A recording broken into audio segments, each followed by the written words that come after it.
Hello বন্ধুরা, সকলকে স্বাগত জানাই আমার চ্যানেল জয়মা ট্যারোতে। সবাই কেমন আছেন? হ্যাপি থাকবেন, পজিটিভ থাকবেন। জেন্ডার স্পেসিফিক রিডিং এটা একদম নয়। আমার ভিউয়ার্স মেল অথবা ফিমেল যে কেউ হতে পারে। টাইমলেস কালেক্টিভ জেনারেল পিক করা হয় বলে সবসময় সব কথা আপনার সাথে রেসোনেট নাও করতে পারে। টাইমলেস হওয়ার জন্য আপনার সামনে যখন রিডিংটা আসবে আপনি এখান থেকে কোনো না কোনো গাইডেন্স কিন্তু পেয়ে যাবেন। All zodiac sign base reading কয়েকটা রাশি সিগনিফিকেন্ট থাকে বলে আমি সেগুলোকে মেনশন করে দিই। সর্বোপরি রিডিংয়ের এনার্জি যদি আপনার সাথে ম্যাচ হয়ে যায় তাহলে কিন্তু পুরো রিডিংটাই আপনার। আজকে দেখে নেওয়ার চেষ্টা করব আপনার পার্সনের কারেন্ট এনার্জি, আপনার কারেন্ট এনার্জি ডিভাইনের গাইডেন্স থাকলে সেটাও দেখে নেওয়ার চেষ্টা করব। রিলেশনশিপের হ্যাপি মোমেন্টস ভাবতে পারেন, পার্সনের নাম ভাবতে পারেন, তার ছবিও ভাবতে পারেন। ডিভাইন গাইড করবেন। আমার ভিউয়ার্স যার কথা ভেবে রিডিংটা দেখছেন তার কারেন্ট এনার্জি কি? Page of cups. যারা সিঙ্গেল দেখছেন এখানে তাদের ক্ষেত্রে কি বলবো, আপনি একটা নিউ প্রপোজাল পেতে চলেছেন। হয়তো আপনি তাকে চেনেন, আপনাদের বন্ধুবান্ধবদের মধ্যে থেকে হতে পারে, কিংবা আপনার ওপর কারো ক্রাশ আছে, আপনি হয়তো জানেন না। মোটমাট আপনি একটা প্রপোজাল পেতে চলেছেন, রোমান্টিক প্রপোজাল পেতে চলেছেন। সিঙ্গেলরা যারা রয়েছে তাদের ক্ষেত্রে কিন্তু দেখা যাচ্ছে কর্কট, বৃশ্চিক, মীন রাশির হতে পারে। ফ্যাশন সেন্সটা তার খুব ভালো, চটপটে, সকলের সাথে মিশতে ভালোবাসে। আপনি হয়তো চেনেন এরকম কাউকে। এরপরে যেটা এসছে সেটা হচ্ছে যে 8 অফ পেন্টিক্যালস, বিষবকন্যা, মকর রাশি, কিং অফ সোর্স, মিথুন, তুলা, কুম্ভ রাশি। সিঙ্গেলদের জন্য কিন্তু আমি বলেছি। আর যারা অনেক দিন ধরে হয়তো প্রপোজাল দেওয়ার কথা কাউকে ভাবছেন, সেক্ষেত্রে আপনি এগিয়ে যেতে পারেন। নিজের মনের কথা যদি আপনি খুব বেশি সাপ্রেস করেন তাহলে কিন্তু অন্য কেউ প্রপোজাল দিয়ে দিতে পারে তাকে, আপনার ক্রাশকে। সিঙ্গেলদের কিন্তু আমি প্রথমেই বলে দিলাম। দ্য চ্যারিয়েট, 9 of swords,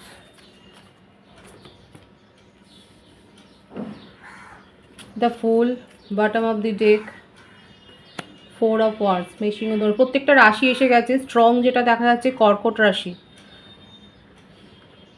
প্রত্যেকের জন্যই রিডিং যেটা মেইন আসে আমি সেটা বলে দিচ্ছি, গুরুত্বপূর্ণ যেটা এসছে সেটা আমি বলে দিচ্ছি। আর বার্থডেটের মধ্যে যেটা বেশি এসছে 4, 22, 13, 31, 8, 26, 17, 9, 18, 27, 15,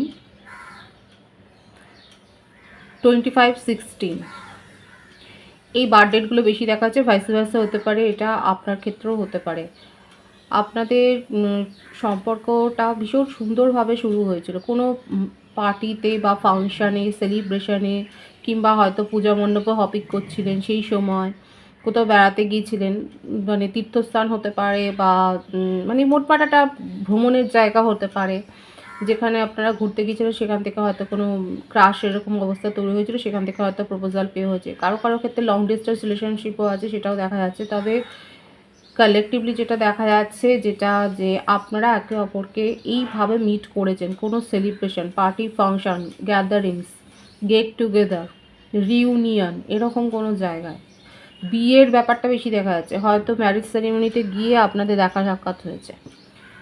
আপনাদের মধ্যে প্রথম দিকে রিলেশনশিপ সব কিছু ঠিক ছিল, একে অপরের দেওয়া নেওয়া মানে মেন্টাল অ্যাটাচমেন্টটা, ইমোশনাল ফিলিংস আদান প্রদান ভীষণ সুন্দর, খুব লাভিডাবি এনার্জি দিয়ে দেখা যাচ্ছে ভীষণ সুন্দরভাবে এগিয়ে গেছে রিলেশনশিপটা। কিন্তু আস্তে আস্তে করে আপনার পার্টনার যত দিন গেছে আপনি দেখতে পাচ্ছেন তার মধ্যে একটা পরিবর্তন হয়েছে। এটা তার স্বভাব। দেখুন এখানে যেটা দেখা যাচ্ছে তার মধ্যে একটা প্যাশান অনেক বেশি আছে, খুব অবসেসড। হয়তো আপনার সাথে ইন্টিমেসির কথা উনি হয়তো বেশি বলেন, এটা দেখা যাচ্ছে। যত দিন গেছে আপনি দেখেছেন যে তার মধ্যে এই প্রবণতাটা অনেক বেশি, আপনার সাথে অনেক বেশি ইন্টিমেসির ব্যাপারটা দেখা যাচ্ছে। এছাড়াও যেটা দেখা যাচ্ছে উনি কিন্তু এই ব্যাপারটা নিয়ে খুব ভাবেন। এরা তার সাথে সাথে আপনাকে কন্ট্রোল করারও একটা চেষ্টা করেছেন, মানে আপনি তার কথা ছাড়া কিছু করতে পারবেন না কাজ, এরকম একটা মানে টক্সিক এনার্জি আপনি আস্তে আস্তে করে দেখতে পেয়েছেন। এবং যখন আপনি এই ব্যাপারগুলোকে প্রথম দিকে হয়তো মেনে নিয়েছিলেন, আপনি ভেবেছিলেন এটাই হয়তো একটা সম্পর্কের দাবি, আপনার সেগুলো ভালো লাগছিল মানতে। যারা এগুলো এনজয় করেছেন প্রথম দিকে তারা অবশ্যই বলবেন। এখানে দেখা যাচ্ছে আপনি প্রথম দিকে সম্পর্কে এগুলো খুব এনজয় করেছেন, যে হ্যাঁ উনি এগুলো করছেন। তার মাঝে মাঝে হয়তো আপনাদের মনে হয়েছে যে এত বেশি ইন্টিমেট কেন হতে চাইছে বা এই ধরনের কথাবার্তাগুলো কেন হচ্ছে। এখানে দেখা যাচ্ছে বলেই আমি বললাম যে ওনার মধ্যে এই অবসেশনের ব্যাপারটা, ইন্টিমেসি হওয়ার ব্যাপারটা, ইন্টিমেট হওয়ার ব্যাপারটা অনেক বেশি দেখা যাচ্ছে।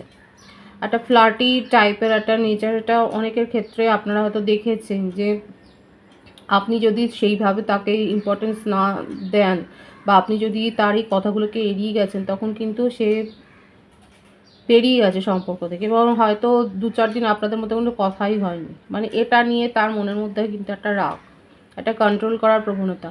প্রথম দিকে দেখুন, অনেস্টলি বলবেন কারা কারা মেনে নিয়েছিলেন। প্রথম দিকে আপনারা এই ব্যাপারগুলোকে খুব সহজভাবে মেনে নিয়েছিলেন, কিন্তু আস্তে আস্তে করে আপনার মনের মধ্যে একটা পরিবর্তন এসছে এবং ভাবতে শুরু করেছেন যে এইভাবে একটা চলে না, কেউ আপনাকে ডমিনেট করবে, আপনাকে কেউ আপনার কথাবার্তা, আপনার স্বাধীনতাতে কেউ হস্তক্ষেপ করবে, ব্যাপারটা আপনার আস্তে আস্তে করে একটা মনে হয়েছে। এবং যবে থেকে আপনি মনে করছেন তবে থেকে উনি কিন্তু একটা স্ট্রেসে ভুগতে শুরু করে দিয়েছেন এবং উনি আস্তে আস্তে করে হয়তো অফ করতে শুরু করেছেন রিলেশনশিপে। নিজের মানে ইমোশনাল অ্যাটাচমেন্টটা উনি আস্তে আস্তে করে সরিয়ে দিচ্ছেন, কমিয়ে দিয়েছেন। ইনভলভমেন্টটা, নিজের ইমোশনাল ইনভলভমেন্টটা যতটা দেওয়ার কথা ততটা উনি দিচ্ছেন না। আপাতত যেটা দেখা যাচ্ছে যে সেপারেশন পিরিয়ডটাতে উনি অনেক ভেবেছেন এবং ভাবার পর এটাই স্থির করেছেন যে আপনার সাথে একটা নিউ বিগিনিং উনি করবেন, একটা ফ্রেশ স্টার্ট উনি চান সম্পর্কের ক্ষেত্রে। কিন্তু আপনি যদি ওনার এই ব্যাপারগুলো মেনে নিতে না পারেন, তাহলে সেক্ষেত্রে কিন্তু উনি অন্য কথাও ভাবতে পারেন। উনি নিজের জীবনে আলটিমেট একটা নিউ বিগিনিং করতে চান, উনি কোনো স্ট্রেস নিতে চান, এই স্ট্রেসটা থেকে উনি বেরিয়ে আসতে চান। দেখুন, একটা অবসেশনের এনার্জি তো রয়েছে ওনার মধ্যে। হতে পারে যে যারা নন কমিটেড রিলেশনশিপে রয়েছেন তারা কিন্তু কমিটমেন্ট পেতে পারেন। এখানে দেখা যাচ্ছে যে প্রবণতাটা রয়েছে, একটা নিউ বিগিনিং করার, একটা ফেজ স্টার্ট করার একটা প্রবণতা তার মধ্যে রয়েছে। কারো কারো ক্ষেত্রে আপনার পার্টনার কোনো স্ট্রং কমিটেড রিলেশনশিপে আছে, যেটার কথা হয়তো বলেননি, সেখানে হয়তো অনেক বেশি স্ট্রেস ফিল করেছেন। দেখা যাচ্ছে যে যে রিলেশনশিপে উনি হয়তো আছেন সেখানে অনেক বেশি স্ট্রেস নিয়েছেন উনি, সে যে ছিল সে তাকে অনেক বেশি স্ট্রেস দিয়েছে। সেখান থেকে উনি একটা ফ্রেশ এয়ার, একটা খোলা হাওয়া, একটা খোলা মনের সাথে পরিচয় করার জন্য আপনার সাথে কিন্তু সম্পর্কে জড়িয়েছিলেন, আপনার সাথে একটা নতুনভাবে শুরু করেছিলেন। কিন্তু সেই রিলেশনশিপটা থেকে যে বেরিয়ে এসছে সেটা কিন্তু না। কারো কারো ক্ষেত্রে ম্যারিড পার্সনও হতে পারেন। আর আপনি যদি আপনার পার্টনার সম্বন্ধে খুব ভালো করে জানেন যে হ্যাঁ ওনার এরকম কোনো সম্পর্ক নেই, সেক্ষেত্রে কিন্তু আমি বলবো আপনার সাথে কিন্তু নিউ বিগিনিং করতে চান এবং সেটাকে নিয়েও সিরিয়াসলি আপনার পার্টনার ভাবছে। কারণ এখানে যে ভাইবসটা এসছে খুব ভালো এসছে, অনেকে সোল কানেকশানে রয়েছেন এখানে। সেক্ষেত্রে কিন্তু আপনার পার্টনার আপনাকে একটা স্ট্রং কমিটমেন্ট কিন্তু দিতে পারেন। এমনকি লং ডিস্টেন্স রিলেশনশিপ হলে উনি একটা ডেটিং প্ল্যানিং করতে পারেন এবং আপনার সাথে মুখোমুখি সরাসরি একটা ডাইরেক্ট কনভারসেশন, একটা কথাবার্তা উনি কিন্তু বলতে চান, সেটা দেখা যাচ্ছে। এমনিতে পজিটিভ আছে, কিন্তু কিন্তু তার মধ্যে এখানে যেটা দেখা যাচ্ছে একটা হিডেন এনার্জি, সব কথা সব সময় যে বলবে তা সেটা নয়, এবং অবসেশন, একটা ভীষণভাবে অবসেশনের এনার্জি কিন্তু রয়েছে। নিউ বিগিনিং করার প্রবণতা কিন্তু রয়েছে। এটাই তার কারেন্ট এনার্জিতে কিন্তু দেখা যাচ্ছে। আপনার কারেন্ট এনার্জিটা দেখব।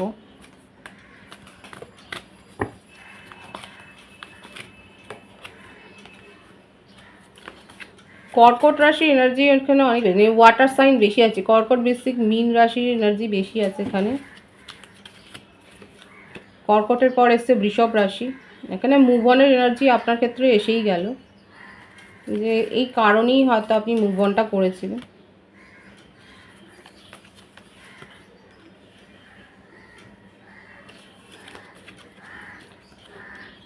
Seven of swords, nine of wands, five of cups.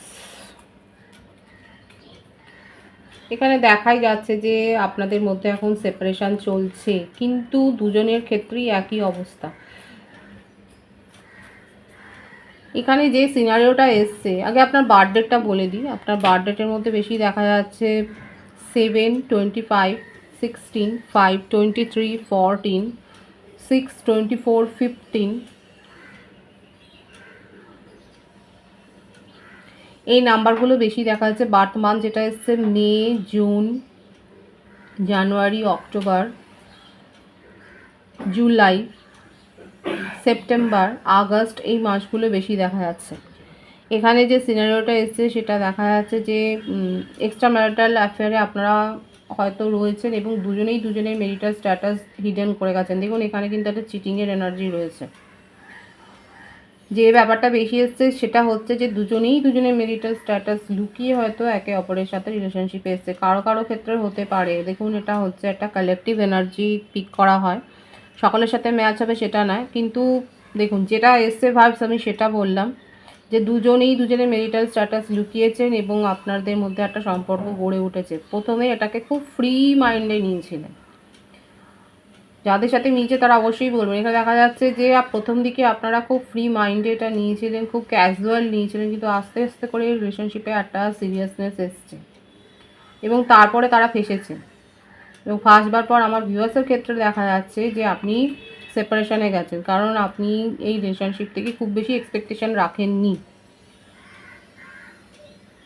যাদের সাথে ম্যাচ হচ্ছে তারা অবশ্যই বলবেন। এছাড়া যারা নন কমিটেড রিলেশনশিপে রয়েছেন সেক্ষেত্রে বলবো আমার ভিউয়ার্সরা খুব কনফিউজড হয়ে গেছেন, কারণ আপনি আপনার পার্টনারকে নিয়ে একটা লং ফিউচারের স্বপ্নই দেখেছিলেন যে ভবিষ্যতে আপনারা দুজনেই রয়েছেন এবং হ্যাপি ফ্যামিলিতে বিলং করছেন, কিন্তু সেই স্বপ্নটা ভঙ্গ হওয়ার পর আপনি কিন্তু খুব কষ্ট নিয়ে ইমোশনাল একটা মানে আপনার মধ্যে ডিসবার্স হয়েছে, আপনি আর মধ্যে মানসিক একটা দেখা যাচ্ছে বড়সড় রকমের একটা পরিবর্তন হচ্ছে মানসিকতার, এবং আপনি খুব কষ্ট নিয়ে রিলেশনশিপটা থেকে এখন মুভ অন করেছেন। এই চিটিংটা আপনি মেনে নিতে পারেননি, এই চিটিংটা থেকে আপনি যথেষ্ট পরিমাণে স্ট্রেসড ফিল করছেন, আপনার ডেইলি লাইফে যথেষ্ট যে ব্যাঘাত হয়েছে সেটা দেখা যাচ্ছে। আস্তে আস্তে করে আপনি নিজের মধ্যে পরিবর্তনটা করেছেন এবং আস্তে আস্তে করে আপনি নিজের উপর ফোকাসড হচ্ছেন। আপনারা ক্রিয়েটিভিটির সাথে হয়তো যুক্ত হয়েছেন, রিসেন্টলি কারা গান, নাচ বা আঁকা, পেন্টিং বা এই ধরনের কিছুর সাথে যুক্ত হয়েছেন, কিংবা নিছক হয়তো আপনারা বাগান করছেন, গার্ডেনিং করছেন বা কুকিং করছেন। ক্রিয়েটিভিটি মানে যে সমস্ত ক্রিয়েশন করতে ভালো লাগছে, ইনফ্লুয়েন্সার হয়েছেন বা সোশ্যাল মিডিয়াতে নানা রকম পোস্ট করছেন, মানে এইভাবে আপনি নিজের ফোকাসটাকে চেঞ্জ করছেন সেটা দেখা যাচ্ছে। এবং আপনি এক্সপেক্ট করছেন যে যা হওয়ার তো হয়েই গেছে, ভীষণ রস্ট একটা সিচুয়েশন, ভালো মানে সম্পর্কটার মধ্যে যতটা খারাপ হওয়ার হয়ে গেছে, এবার আপনি এক্সপেক্ট করছেন যদি এখানে কিছু ভালো হয়। 999 এখানে অনেকে দেখছেন, 999 আর 777 এনার্জি এসছে। দেখুন আপনারা রিয়েলাইজ করেছেন, এখানে আমার ভিউয়ার্সরা যথেষ্ট পরিমাণে রিয়েলাইজ করেছেন যে যেটা হওয়ার হয়েছে আপনার এক্সপেকটেশনের সাথে বর্তমানের অবস্থাটা একেবারেই মিলছে না, কিন্তু তবু আপনি একটা আশা রেখেছেন, আশাটা ছাড়েননি যে যদি এখানে কিছু একটা পরিবর্তন হয়, কারণ এখানে দেখাই যাচ্ছে যে আপনি একটা পরিবর্তনের জন্য কিন্তু ভাবছেন, রিচুয়ালস করছেন, সেটাকে নিষ্ঠা করে পালন করছেন, স্পেল ওয়ার্ক করছেন, সেটাও দেখা যাচ্ছে। আমার ভিউয়ার্সের কারেন্ট এনার্জি কিন্তু এটাই রয়েছে, কনফিউশনের মধ্যে থেকে পেরিয়ে এসে আপনারা আস্তে আস্তে করে নিজের মনের মধ্যে দেখা যাচ্ছে অনেকে হিলড হয়েছেন এবং হিলড হয়ে এখন নিজের ওপর ফোকাসড হয়েছে, নিজের ফোকাসটাকে চেঞ্জ করেছেন। এই দেখুন একটা আমরা কতদিন দুঃখের সাথে চলতে পারি, পরিবর্তন তো হবেই, বেশি দিন আমরা দুঃখকে নিয়ে কিন্তু চলতে পারি না। এখানে দেখাই যাচ্ছে আমার ভিউয়ার্সরা যথেষ্ট টেনশন থেকে বেরিয়ে আজকে আস্তে আস্তে করে নিজেদের মধ্যে একটা পরিবর্তন কিন্তু করেছেন, কিন্তু আশা ছাড়েননি। আপনার মনে হচ্ছে যা হয়েছে হয়েছে, এই সম্পর্কটাকে নিয়ে আপনি এখনও কিন্তু ভাবছেন, এখনও ভেবে যাচ্ছেন যে আপনার পার্টনার ফিরে আসবে, আর আপনার পার্টনারের ক্ষেত্রে কিন্তু রয়েছে দেখুন স্ট্রং ভাইবস আছে, উনি নিউ বিগিনিং করতে চান, কিন্তু ওনার মধ্যে কিছু নেগেটিভিটি তো রয়েছে। এবার আমি দেখবো যে আপনার পার্টনার কি সেই নেগেটিভিটি থেকে বেরিয়ে যাবেন, সেখান থেকে বেরিয়ে কি আসতে পারবেন। প্রচণ্ড ইগো রয়েছে, তবে হ্যাঁ সময়ের সাথে সাথে তার মধ্যে একটা পরিবর্তনও হয়েছে। উনি চান যে সম্পর্কটা উনি খুব ভালো করে জানেন যে সম্পর্কটাকে টিকিয়ে রাখতে গেলে তাকে নিজের স্বভাবের পরিবর্তনটা করতে হবে। সম্পর্কটার সাকসেসটা যে তার চাবিটা যে তার হাতেই রয়েছে সেটা কিন্তু উনি খুব ভালো করে জানেন। সুতরাং দেখুন পরিবর্তন করতে উনি চান, কারণ উনি যথেষ্ট বুঝে গেছেন যে ঠিকভাবে চলতে গেলে তাকে পরিবর্তিত হতেই হবে, তার মধ্যে পরিবর্তনটাকে আনতে হবে। সুতরাং এখানে একটা আপনি পজিটিভিটি দেখতেই পারেন যে হ্যাঁ উনি কিন্তু চাইছেন পরিবর্তনটা এবং আপনিও অপেক্ষা করছেন কোথাও না কোথাও। এখানে ওয়েটিংয়ের এনার্জিটাও রয়েছে, আপনার পার্টনারও নিজেকে দেখুন চেঞ্জ করতে চায়। আর যা ঘটে গেছে আমার ভিউয়ার্সের বেশিরভাগের ক্ষেত্রে মনে হচ্ছে যা খারাপ, যতটা খারাপ হওয়ার কথা হয়ে গেছে, এরপরে যা হবে সেটা নিউ বিগিনিং হবে। আপনার পার্টনারও কিন্তু নিউ বিগিনিং করতে চায়। ডিভাইনের গাইডেন্সটা এখানে দেখব। নিজের মনের কথা শুনুন, নিজের পাওয়ারকে জানুন। যারা নিজের উপর ফোকাসড হয়েছেন, ডিভাইন বলছে খুব ভালো করেছেন, নিজের উপর ফোকাস থাকুন। সবসময় পরিশ্রমের ফল কিন্তু মানে সঠিক প্ল্যান করে যদি পরিশ্রম করেন সেখান থেকে কিন্তু ভালো ফল পাওয়া যায়, ডিভাইন কিন্তু সেটাই বলছে। কিন্তু নিজের ওপর ফোকাস থাকতে হবে, নিজের মনের কথা শুনুন। যদি দরকার পড়ে কোনো ঊর্ধ্বতন কর্তৃপক্ষের সাহায্য নিন, যিনি পাওয়ারফুল আছে তার কাছ থেকে সাহায্য পেতে পারেন, ফ্যামিলি রিলেটিভসের কাছ থেকেও আপনারা সাহায্য পেতে পারেন, সেটাই দেখা যাচ্ছে। তবে সব থেকে বড় কথা, নিজের পাওয়ারকে কিন্তু চিনতে হবে। আপনার ভেতরে যে স্ট্রেংথ আছে সেটাকে কিন্তু আপনাকে চিনতে হবে, বুঝতে হবে, এবং ইনটিউশনের পাওয়ার ওপরে কিন্তু আপনাকে ভরসা করতে হবে, সেটার উপর আস্থা রাখতে হবে। নিজের ওপর আস্থাটা আগে রাখতে বলছে ডিভাইন। এবং যেখানে আপনার মনে হচ্ছে যে প্রচেষ্টাটা কম হয়েছে সেখানে প্রচেষ্টাটা করুন, সঠিকভাবে প্ল্যান করুন। অনেকের হয়তো স্পিরিচুয়াল পথে যেতে ভালো লাগছে। আমি কিন্তু প্রথমে বলেছি 777 এবং 999 এখানে অনেকে দেখছেন। এখানে দেখা যাচ্ছে অনেকের মধ্যে স্পিরিচুয়ালি গ্রোথ হয়েছে, আপনারা স্পিরিচুয়ালি গ্রো করেছেন এবং আপনাদের স্পিরিচুয়াল হতেও ভালোও লাগছে। ভালো আছে এনার্জিকে অবশ্যই ক্লেম করে নেবেন। রিডিংয়ের এনার্জি আপনার সাথে ম্যাচ হলে রিডিংটা লাইক করে এনার্জি অবশ্যই এক্সচেঞ্জ করে নেবেন, যেটা ভীষণভাবে জরুরি। সকলকে আমার চ্যানেলে অনেক অনেক স্বাগত এবং শুভেচ্ছা জানান। যারা রয়েছে তাদেরকে অনেক ভালোবাসা। আপনাদের ভালোবাসার সহযোগিতায় পরিবারকে বৃহত্তর করে তুলুন। রিডিংটা একটু শেয়ার করে দেবেন, চ্যানেলটা সাবস্ক্রাইব করে দেবেন। সবাই ভীষণ ভীষণ ভালো থাকবেন।